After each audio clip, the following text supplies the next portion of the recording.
Good evening, everyone. We are so grateful that you have joined us for our monthly RC chat. We look forward to these sessions every month that allow us to enlighten you on the mental health journey that we all are on together. This month is Mental Health Awareness Month, and as a part of our RC chat experience, I am inviting one of my friends and colleagues, Dr.D. FREDRICA Brooks Davis uh, of the Restoration Center, to join us. So we're so grateful that we are doing this work together. So I'd like to welcome Dr. Brooks Davis to the Renaissance Center chat. She is no stranger to us, and I am so grateful that she could be with us this evening. As we know, and I shared earlier, it's Mental Health Awareness Month, and this is a special time for us to focus. Everybody can focus on what it means to have good mental health, and that's where we want you to focus on today, where you can gain the best information that you can, so that you can embrace where you are and start where you are. So, Dr. Brooks Davis, if you could give us a little information about yourself, and then we'll get started. All right. Thank you, Dr. DEBNAM, for having me tonight. Dr. Carla, my name is, as she said, Frederica Brooks Davis. I am the Executive Director and founder of the Restoration Center. It is located in Largo, Maryland. We provide individual, personal, couples, family counseling services, and we're also a training facility for persons pursuing their master's or doctoral degrees in counseling, psychology, and social work. And I'm glad to be with you this evening. Thank you. So, we're, of course, partners in this journey in providing these mental health services to the community and have been on this journey for a while now. And so I'm grateful that you don't have to do it alone. And that's what I would say just out the gate about when we're embracing where you are, where to start, with the mental health journey. We have to learn to embrace where we are. It's not enough to just have goals. We have to have a starting point. And so tonight we just want to give you some tips for a starting point. So, embracing your starting point means looking at your life today, where it is, and then thinking about where do you want it to go, especially as it relates to, our mental health and well-being. So it's so important for each of us to take an assessment of where we are, because a lot of times we look outward and see what's going on in the community around us, and that's important, but it's also very important to look at where you are in the picture of mental health and how it relates to you. First of all, it's never too late to get help. So if you are struggling or someone you know is struggling, that's the first thing. Uh, it's not, you're never too young, never too old. It's never too late. And so that, take that off the table. It's never too late to start working towards good mental health. Or if you already have a diagnosis or a disorder, managing that in a way that's great for you. So start where you are, because starting where you are gives you flexibility. It gives you choices. It's not something that people impose upon you. It's something that you can create your own healing path and journey once you learn more about what's going on with you. So you can prioritize things. Again, take a nap. All the tips from the brain breaks. You can take a nap. You can walk around the block. You can just sit in silence. Start where you are to begin to build those practices. Also, look at what makes your space mentally healthy. Is it your environment? Do you need to declutter? I'm on a quest to declutter. That's just like a running joke. I'm always decluttering. So at some point, it will really be decluttered. But that is a personal goal, to declutter. So if that would help you to, have a better sense of self with your mental health, decluttering. So it doesn't have to be some big major step, even though, like I said, for some people that is major. You have to be able to and desire that. So you don't have to do it, but at some point you have to seek out those things. You have to prioritize, or I'm saying have to, but you should look at prioritizing your self-care. Last month we talked about stress management, gave plenty of tips on that. So managing your stressors. We know some stressors we can do are just with us, and we just have to work through them. And some things we can, begin to eliminate. So that's what it means to start where you are. Also, it's about connecting with family and friends that are supportive. of you on your journey. We have a sometimes felt like we have to have these relationships with people or be as close to them because they're in our space, they're in our family, we work with them, whatever it is.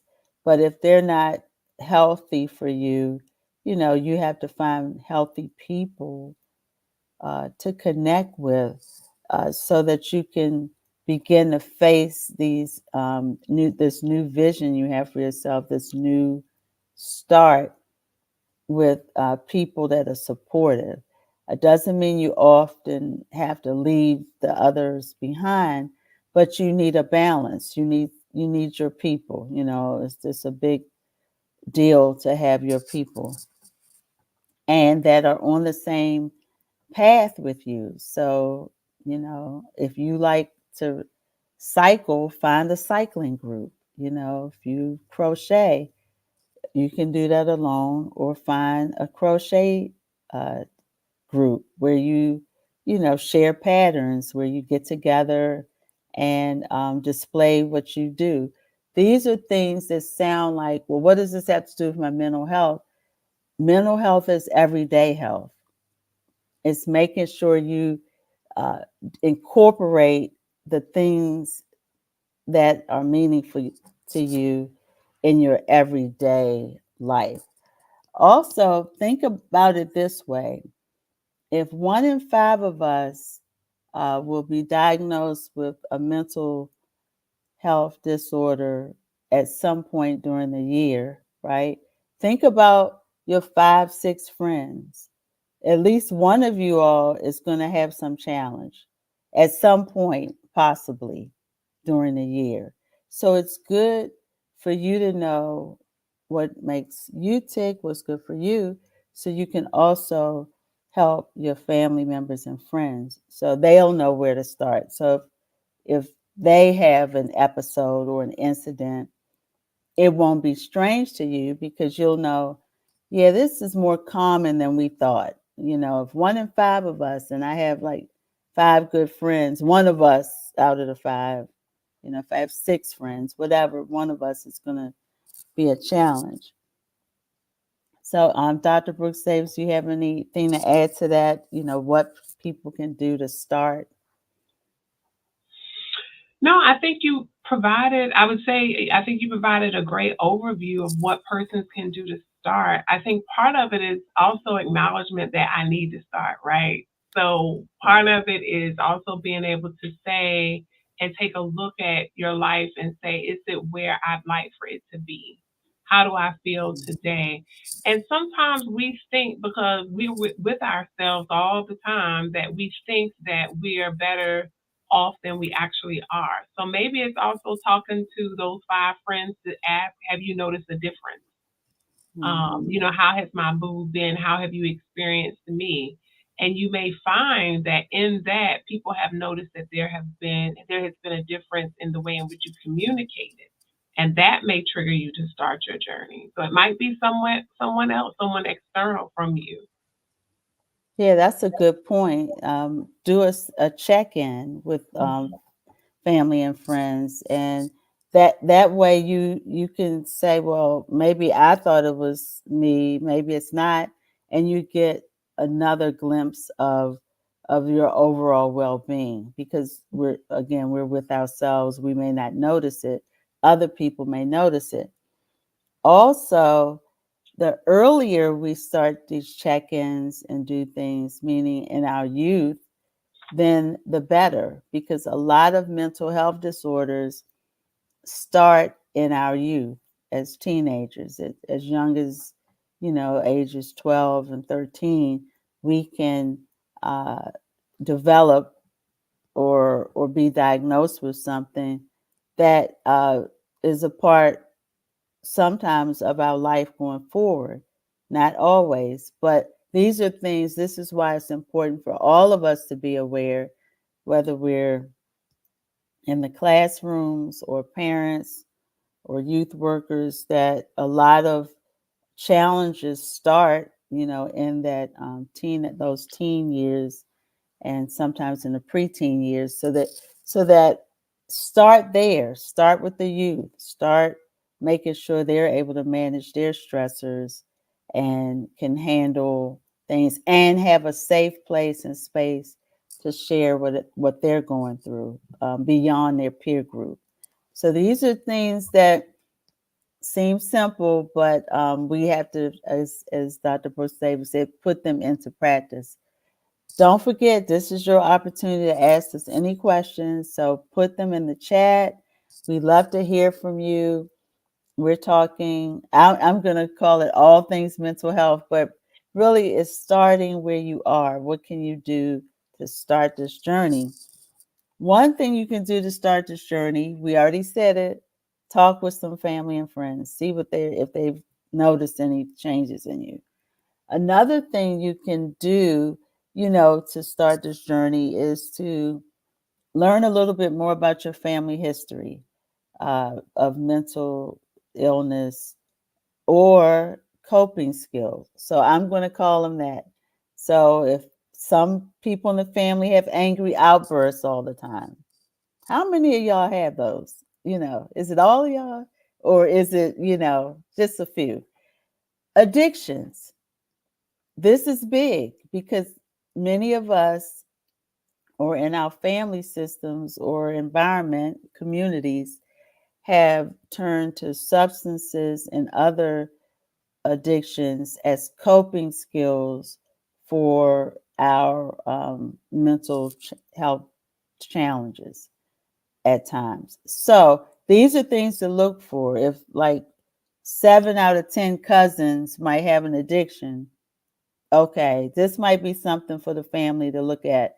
That how did 7 out of 10 of us, run into the exact same problem at almost around the same age group? If you do a, a study of it, or just do a survey, like, wow, these are things we need to know because we want to, again, help our younger generation not fall into the things we've possibly fell into, but also know that prevention, awareness, and treatment are available. That's the key.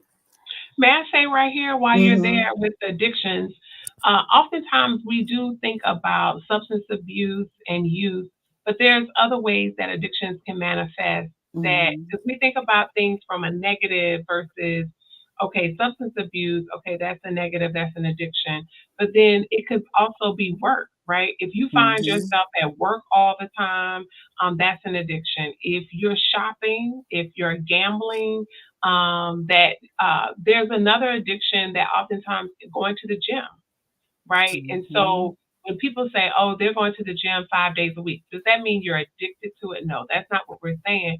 But if you're going to the gym is tied to maybe some body dysphoria or some other Right. things that you may not be aware of, or you're eating, those are some addictions. Religious coping can have addictions as well.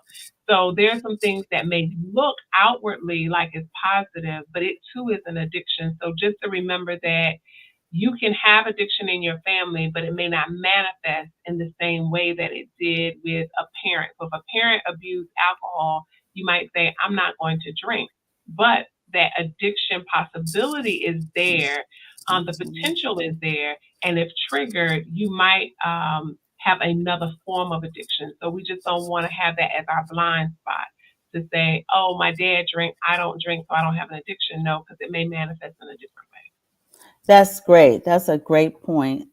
So many of us uh, have flipped over into what we'll say the more socially acceptable forms of addiction, not realizing that it's the same thing. It's not a difference. It's something that we're striving for, some hole we're trying to fill, and it's difficult to fill that. So we do have a question. We're going to fill these questions as they come from Facebook. If you have started your journey and a part of your healing is often triggered by a family member that may also need to heal, how do you get them to start? Good question. Um, hmm. You get them to start by, again, having a conversation. It's just about, about where you are, not where they are.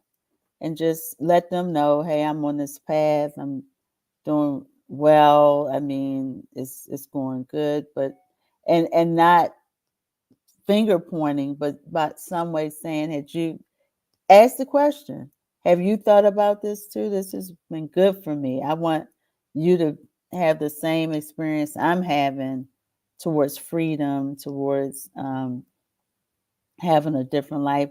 Or I want this so we can have a better relationship. This would work for me. It's making it not about them but you, in a way that maybe they can take it and they can accept it. But it is difficult when that person is our sore spot and also unwilling to change. Do you have any tips? Yeah, so I would say two things. Of course, we don't know this individual situation and we don't know the person they're referencing, but I would say one thing. One option or recommendation I would have is maybe I would focus on I statements. And I would say to the person, let's say for me, it was Dr. Carla. I might say, Dr. Carla, I feel as though we have had some discord in our relationship. And as a result of that, I'm in counseling now. I'm in counseling to work on me. And I really value our relationship and I want us to be able to maintain a healthy relationship. So, would you be willing to come with me to be a part of my work so that we can be better? And the reality of it all is, in this, you're literally genuinely wanting to have a third party to maybe help you all work through your nuances. And as a result of that, the person may be open themselves and say, okay, I'm going to go to therapy. Now, again, you have to genuinely realize that this is about me being in therapy. You can't try to turn it on them because that would be manipulative. But it really is about you wanting to have a healthy relationship. Second, though, is in the event that I would say to the same person, I'm in therapy. And as a part of that, I'd like for us to build a healthy relationship. And so let's say that person is not interested in coming with you to your sessions, but they are interested in keeping negative habits going. Then I would set a boundary. And so, what I would say is, while I'm working on me, it's not best for us to engage. So, I'm going to have to set this boundary that maybe we can't talk until I am in a place where I'm able to talk with you and it does not impact me in a negative way. So, that would be the two things I Yeah, go. that's great. That's great. And I love the I statements.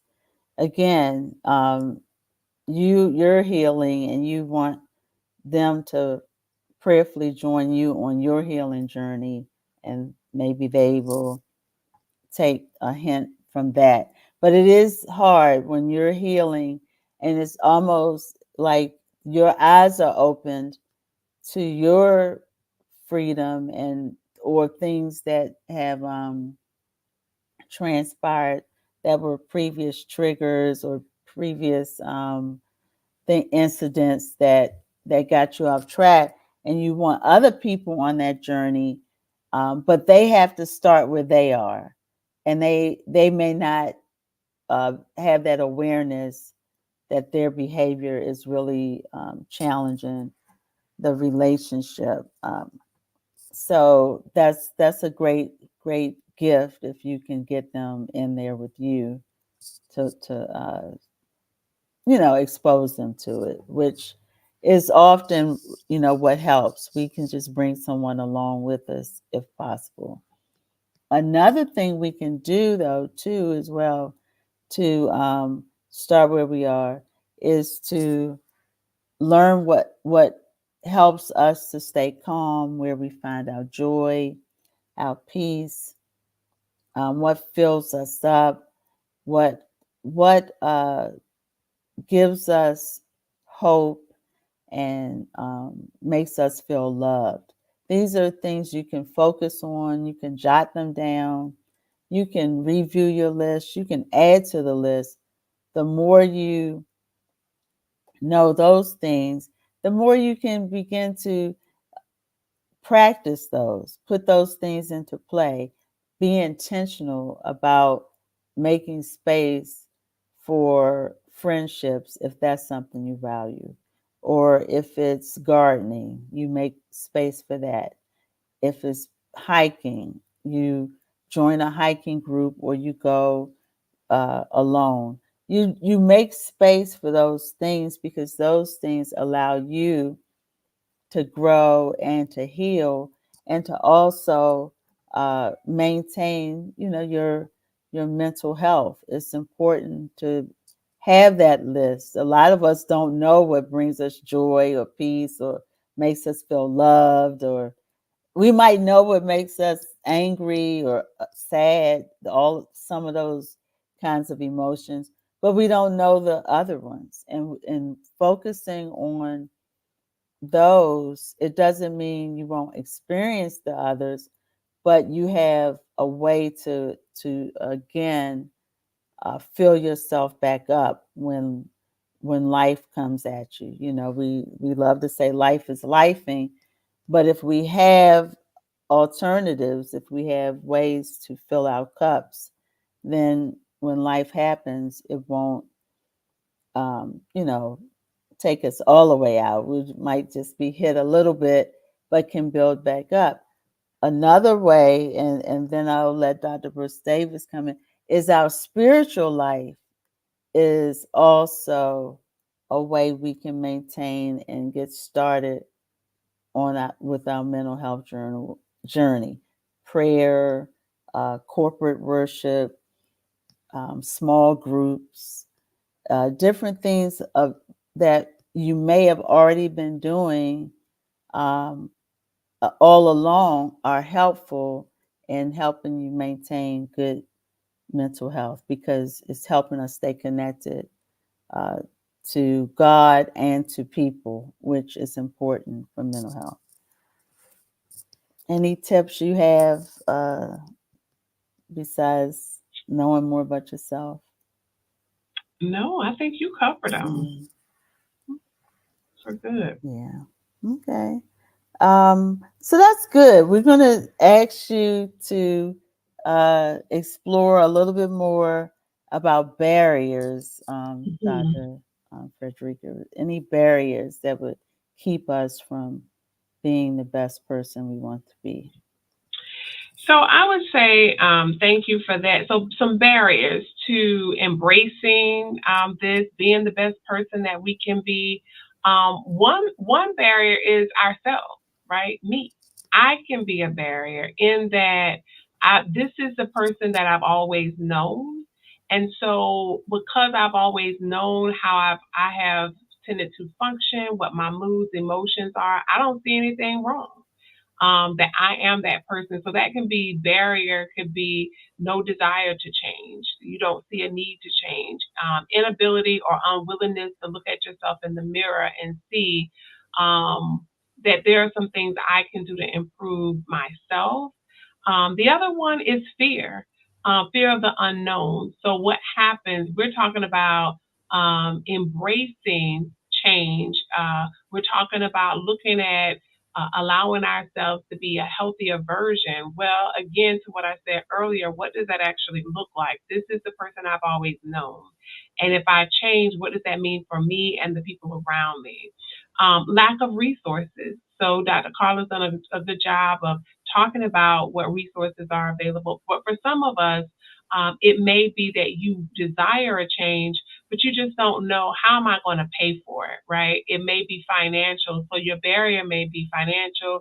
A barrier could be that logistically, you don't know how to connect with someone. Now, having said that, there are resources that are available now, and like we're on live here on StreamYard on these virtual platforms.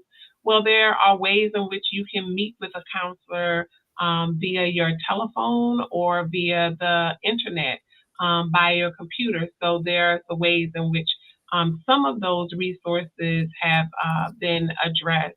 Stigma is another barrier. So one of the things Dr. Carla kind of ended with is talking about church and our faith.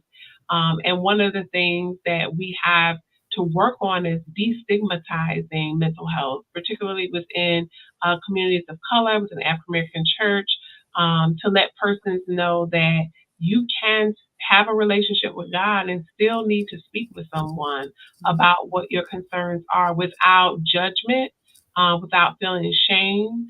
So it's releasing ourselves from that and being okay with meeting with someone and knowing that if I have a therapist, it doesn't mean that I don't love God. Because you can love God and have a therapist. The other part of that is oftentimes people think we've been socialized to look at mental health in a negative way. But as was stated earlier, participating in things that are helpful for you, such as, so let's say, for example, you might not be depressed, but you just may want to talk with someone about a career change. You may want to talk with Mhm. someone about retiring. So engaging and embracing and starting where you are with your mental health, it does not mean that it has to be something that's diagnosable, if you will, from the DSM.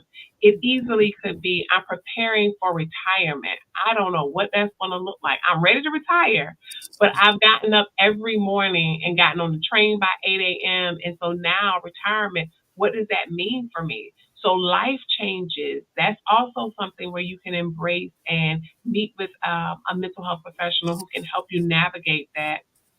The other barriers that I would say would be judgment from family members and friends, that you feel that if I acknowledge that I am meeting with a mental health professional, in some way I'm going to be judged as I'm weak, or as that I'm not as strong of a person, be it a female, particularly in the Black community, where we're looking at this whole notion around being a superwoman schema. We're trying to debunk that. Or if Mhm. it's being a male and feeling that if I um, express myself or if I share how I feel, then I'm going to be seen in a negative way. So I think those are some of the barriers to embracing change, and not engaging in starting where we are to help ourselves. Yeah, that's those some excellent points because that fear is really big, and uh, how will people receive us once we're this new person that we desire to be, or not necessarily even a new person, just a new way of relating to others, which this question from the audience is perfect. It's a big struggle when there's a crisis in the family and you're the one everyone turns to for everything. What are ways to respond to the family without damaging the relationship, especially if you need your space? So this is a really good one. I'll let you start, then I'll chime in. Yeah, so thank you for that question. So I think it's Hmm. twofold. One, if this is a situation where you've always been the quote unquote strong person, something to reflect on is, why have you allowed yourself to be the strong person? What has that done for you in operating in the strong person space? So whether it's conscious or not, do you find validation in that? So that's one thing. The second part is, I would simply say to my family members, I love you. And I know that I have often been available to you at any time you've needed me. What I know right now is that I need some space. And the space is going to be helpful for me and for the family, because I don't want to say or do anything that I will later regret. And I'm human. And so what I'm asking for you to do is respect the space that I need. And when I'm able, I'll return and come back and assist you, or find out what's necessary. But right now, I need space. That's great, and that's so hard to do because as you began that answer, you said, "What do you get out of it? How did you become the go-to person?" And that is a part of self-reflection that we need to do. How did I become the go-to person in the family? And how do I benefit from that? So some of us gain our self-esteem from being in that role. We like being that person, and we enjoy it at some level. But when it becomes too much, now it's time to set boundaries. But also finding out more about yourself. I love helping people. Maybe that's your thing. This is how you got to where you are. And why would you not stepping up damage the family relationship? If because then this is we don't know all the situation, but it's like, well, you're only as good as you are able to help them. So the relationship is already not the best, because if I'm only good when I can help, and when I can't, I'm not on good terms with the rest of the family, that shows you something about the family as well.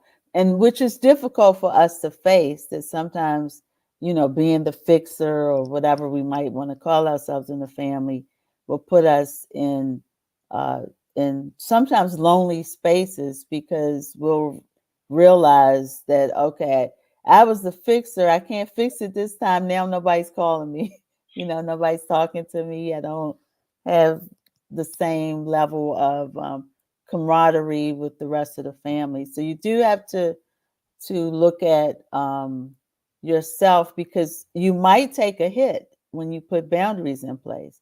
If you say, I do need my space, I need I can't do it like I used to.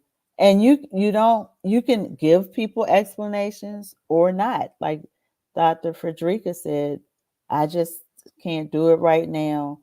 I need some time, and when I can, regroup, I'll come back to the table and we can discuss this challenge. So that's a good one. Here's another one, another good question.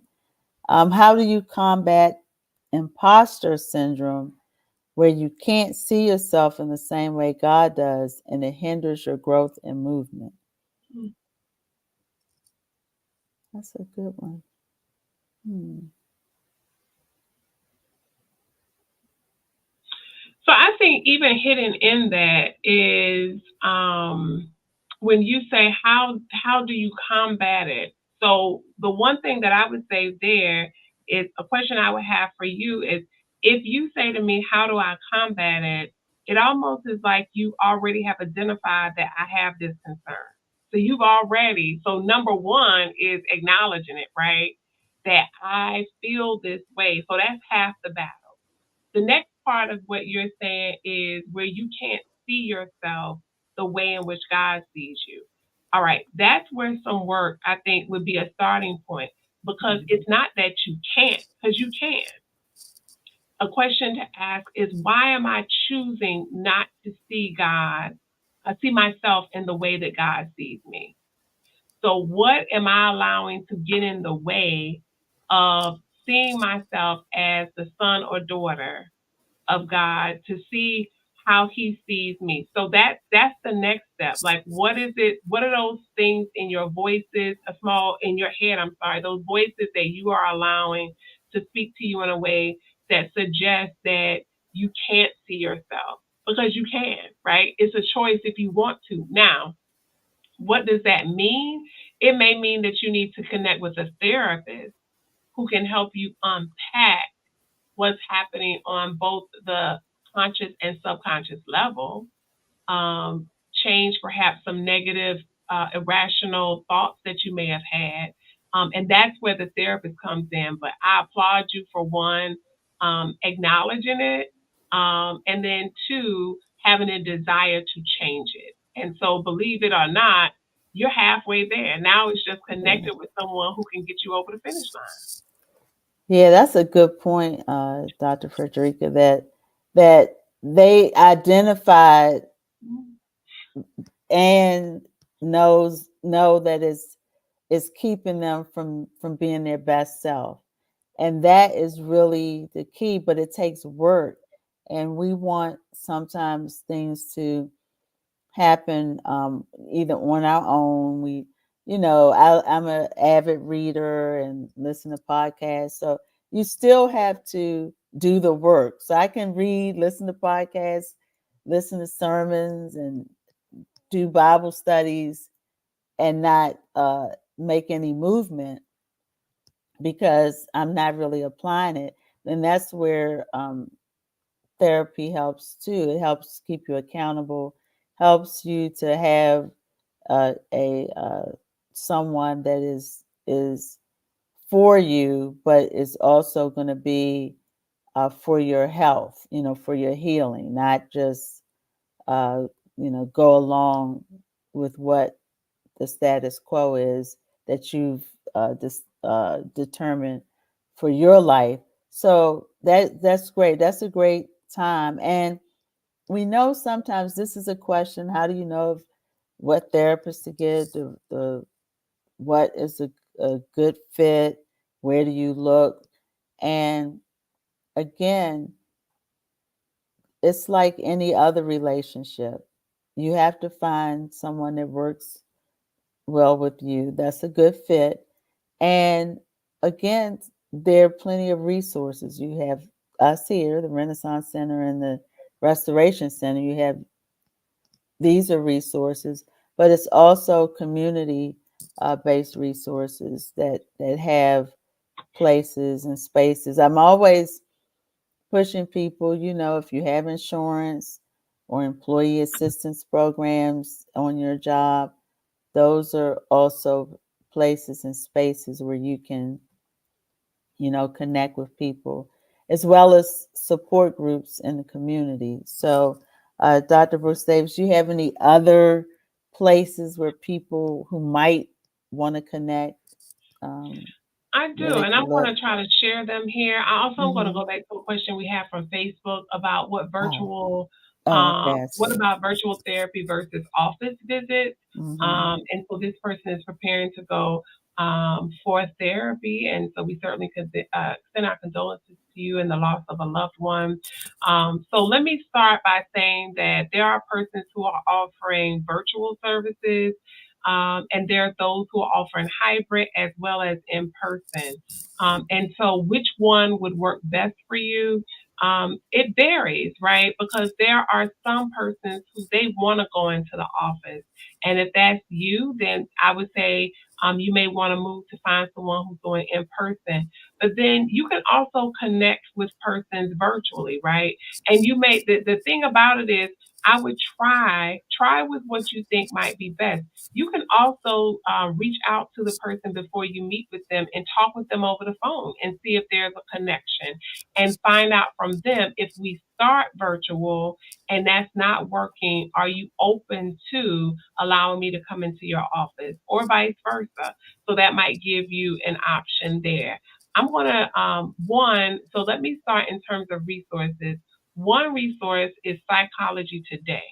So that's Psychology Today. And that particular resource allows you to actually be able to go on the website and you would be able to see exactly who you want to find there based on your zip code, based on your presenting issue. So you would be able to go on to Psychology Today, identify, I want to find someone in area code 1000.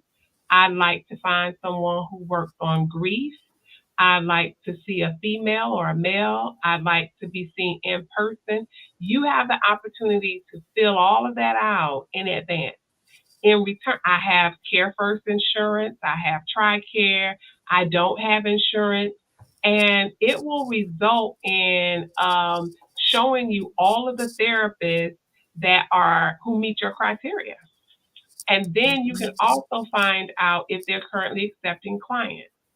And then you can then narrow the list down by what you see, the results that you get back from your search. So that's psychologytoday.com. Of course, as Dr. Carla mentioned, you have the Renaissance Center, you also have Restoration, but then another resource is NAMI, right? And there's NAMI Maryland. And NAMI is NAMI. And this is the National Alliance on Mental Illness. And with NAMI, you may find a group that is in your area. These are persons who have lived experiences, and it's a support for families as well as persons with lived experience. So you could certainly go to NAMI's website, and I'm going to highlight them on the screen momentarily. And then the other one resource that I would like, and I don't know that a lot of people are familiar with this. So if you're watching now, you're listening to us now, and you're not quite sure where you are, a resource that is available is MHA, right? And so this particular resource that I want to share with you is where you would be able to actually um, take a mental health test for free. Okay, so this is why I want you to be able to see this particular website is screening.mhanational.org. So it's screeningmhanational.org.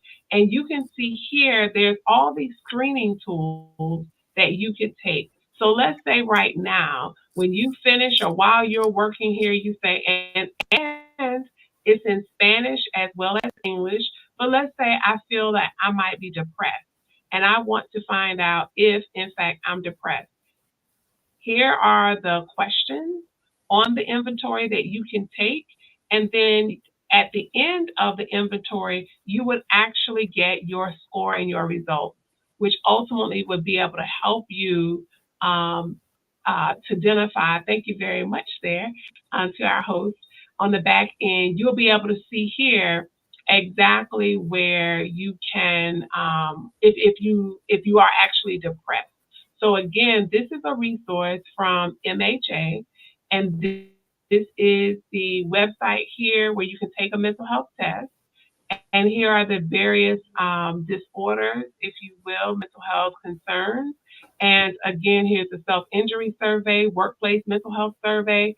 It tells you how it works. And then from there, let's say it does show that I have depression or it shows I have an eating disorder. What's my next step? My next step is to go over to Psychology Today. And then I can use that information to then find someone who provides that respective treatment service there. So those would be several of the resources. So that's four: Psychology Today, certainly the Renaissance Center and Restoration. Those numbers were going across the screen there. And then MHA that has the actual surveys that are free that you can take to start as a starting point. And then from there, contacting Renaissance Center, Restoration, or looking at Psychology Today.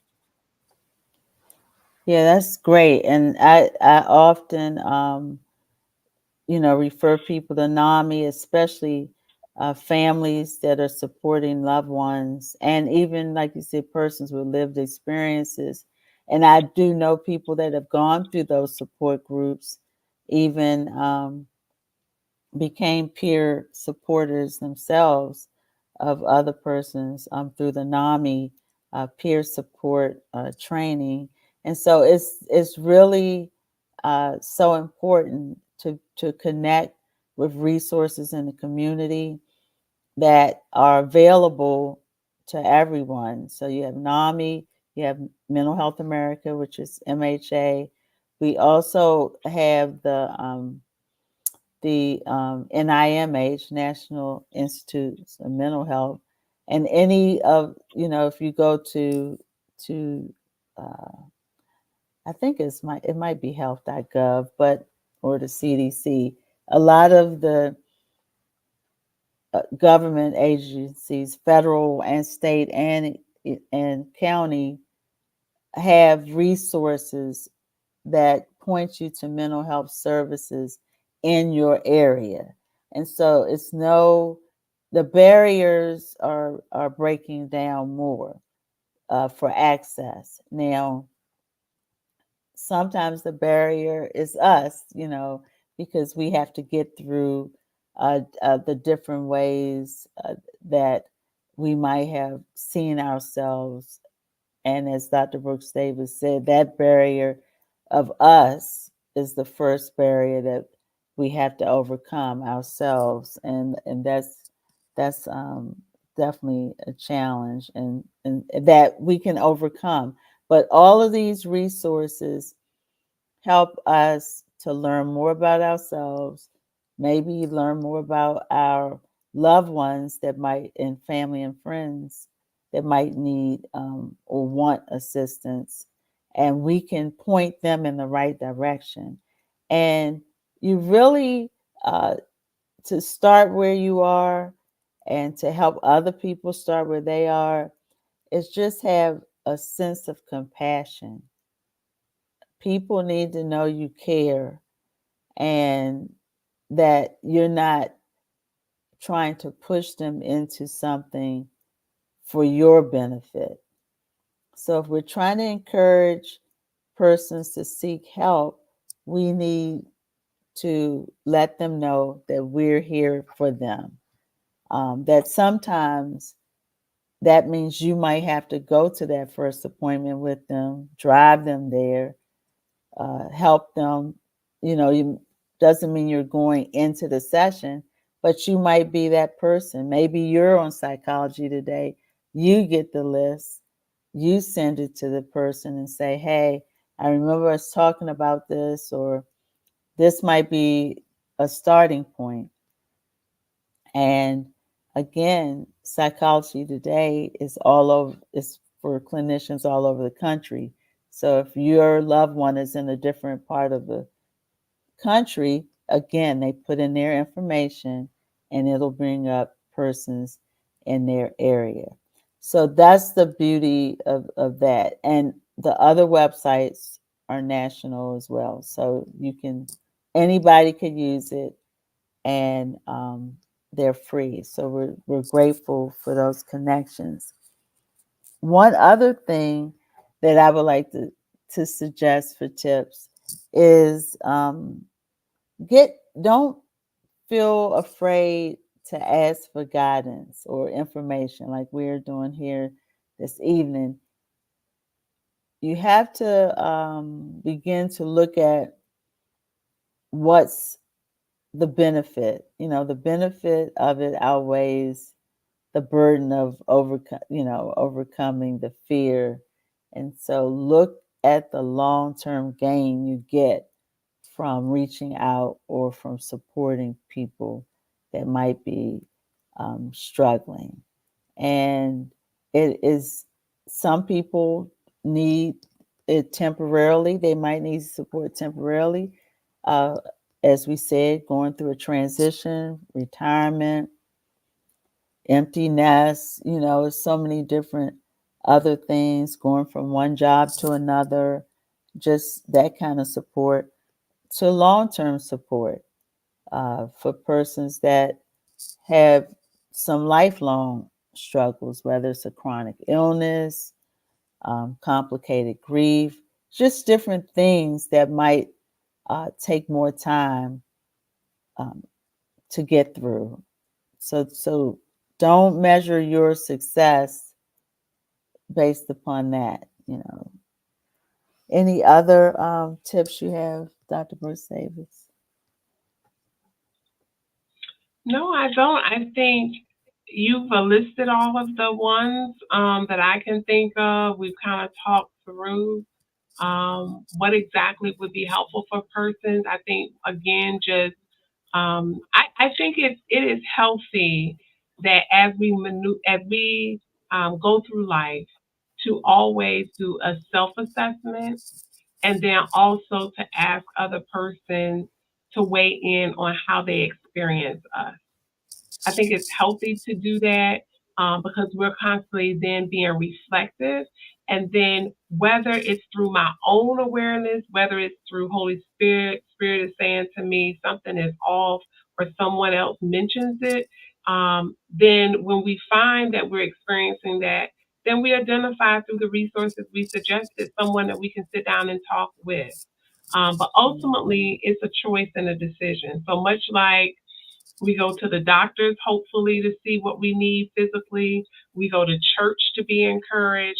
That we choose to see during our Mental Health Awareness Month now and as we move forward, that taking care of our mental and emotional well being is related to our physical, our spiritual well being, that it's all interrelated and connected. And if one area is out of sync, it impacts the other areas. And so hopefully, by seeing that it's all connected, we'll be encouraged to seek the help that we need, the encouragement that we need. That's great. That's great. So, any other questions, put them in the chat, but we're going to be wrapping up soon. So we're welcome any questions. And are you, we're going to close out in a few minutes. So we're going to give you a little bit of time. But I thank Dr. Brooks Davis for joining us. She is, look, I'm gonna tease her. We're both on a mental health month tour, but it's our season. This is it. This is, the month where people are very interested in this topic, and we're glad to be a part of their journey. And so we're so grateful. Mhm. So, any closing remarks?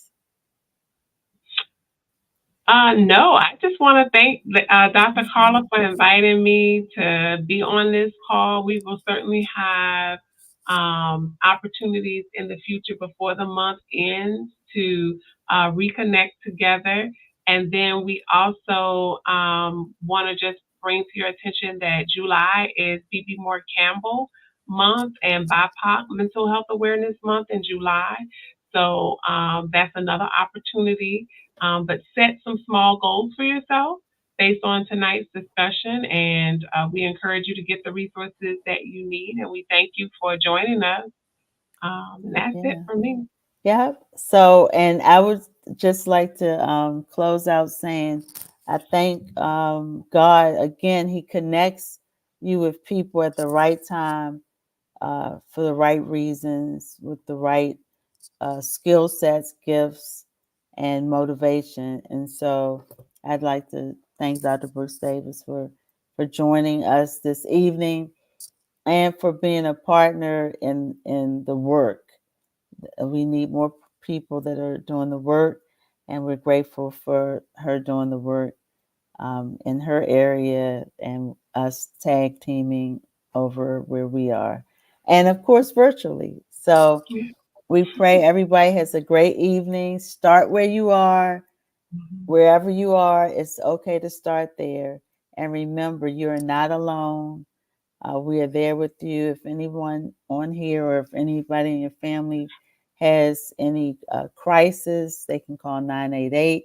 988 has counselors where they'll talk you through a situation. It could just be a crisis that's not mental health related. They're doing crisis, mental health, and suicide uh, uh, prevention. So keep that in mind. 988 is there, and that is mostly out national. So you can, wherever you are, you can call 988. So keep that in mind. All right. Have a good evening, everyone. Thanks. And we'll see you next month as we talk about men and mental health next month.